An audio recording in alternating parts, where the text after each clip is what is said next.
this is Lynne Howard. And Cami Malden. And this is Cultural Context of Ministry. And we're doing video 2 for the Dropbox for 5.2. And we're going to talk about the videos and the readings for this week, the illusion of race. The first question is, to what extent do you believe that the illusion of race contributes to the creation or perpetuation of perceptions that lead to racialization? I think it was very interesting. This video was very interesting to me because we do think that there's actual differences in races, and even things like black people are better basketball players or football players, or Hispanic people are better at soccer than white people, or Indian people are smarter than white people, or things like that. But the video talked a lot about how race is, it's all an illusion. It's an invention by humans because there's no biological or genetic markers that make people actually different. So, but we think that we have invented those things. Right. Okay. Question 2. Yeah, you covered that one. I think I pretty much covered it. To what extent has the illusion of race influenced your thinking about people whose ethnicity is different than your ethnicity? And in this video, what issues has held significant meaning, raised questions, or stirred strong emotions within you? Well, I think that Lynne talked about this just a second ago too, but the illusion of race, like my husband is in the IT field. He works for Apple.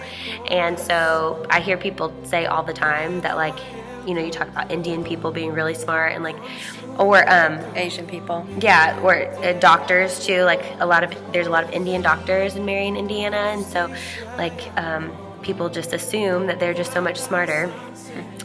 I don't know. Mindy Lahiri is hilarious, but she's not a doctor. So from the Mindy Project. So those sorts of things, and like being Tuscaloosa, Alabama, Roll Tide, a lot of our really wonderful players are African American, and then and we always had a quarterback usually who was white, but yeah, you know, once in a while we have a black quarterback. So people think, you know, black players are so much more athletic and they can jump higher, and you know, you get that in your head, and you just you hear people say it, and so you believe it. Like I actually, when we were talking about this video, I thought that it was biological. I thought that there was something, because I'd heard it so many times, that I thought that black people actually like had something in them that could make them like jump higher, run faster, than white people. I know that sounds really dumb. Sorry, but that's the truth. Like that's how I believed, because I'd been told that so many times. And it was interesting to me in the video, they did the genetic testing on the people, and they asked, who do you think you're going to be more like? Who do you think you're going to be the most different from? There's as much difference within races as there is between races. I thought that was really interesting, and it honestly wasn't something that I expected. And the last question says, asks us to give a conclusion that summarizes our thoughts and describes the way that we'll conduct our ministry in the future. And that's interesting for me because I live in a very diverse community of metropolitan Atlanta.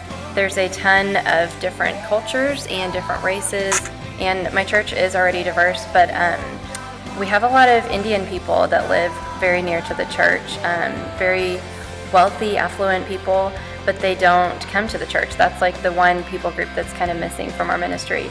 And I don't know what it is that makes people want to stay within their own culture group and their own people group and ethnic group, but that's like the natural thing. Is the Indians go to their own Indian churches, the black people go to their black people churches, but we want to help people understand that we are more the same, we are more similar than we are different, and look for ways to come together and celebrate how we are the same, and not focus on those differences. So I definitely, as I run a children's ministry, I want to look for ways to reach out to all kids and look for ways to become inclusive and to gain a better understanding and awareness of those culture groups and how we can better reach them. Yeah, my ministry context is different because I'm not full-time in ministry, but with working at the seminary and having programs that are offered in like full Spanish, like that's probably the culture group that I come in contact with the most personally. And just even learning things like while I've been there, like when I'm there, I usually type up everything I normally would say to a class. I have Moses translate it for me, and then I say it in Spanish to them, just because it's like one extra thing that I can do where it's like I'm trying, like I'm actually gonna try and speak your language now and like try to connect with you on a different level.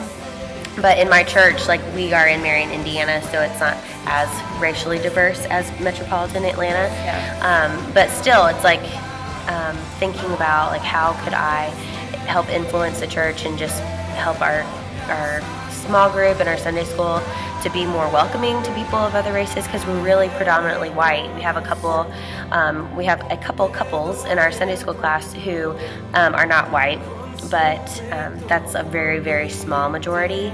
And just getting people to think about how people are all the same. I mean, that's our goal. Yeah. For everybody who's in this class. Because deep down under our skin, we are the same, which is what we learned. No, Yeah.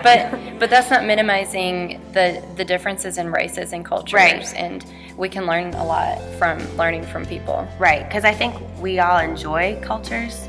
Yeah. Like it's awesome how everyone has like different backgrounds, and like I said in this first video, like all the different colors are beautiful. Like God did that. But when we start treating people differently because of it, that's where we go wrong. Definitely. Well, That's all. Thank you.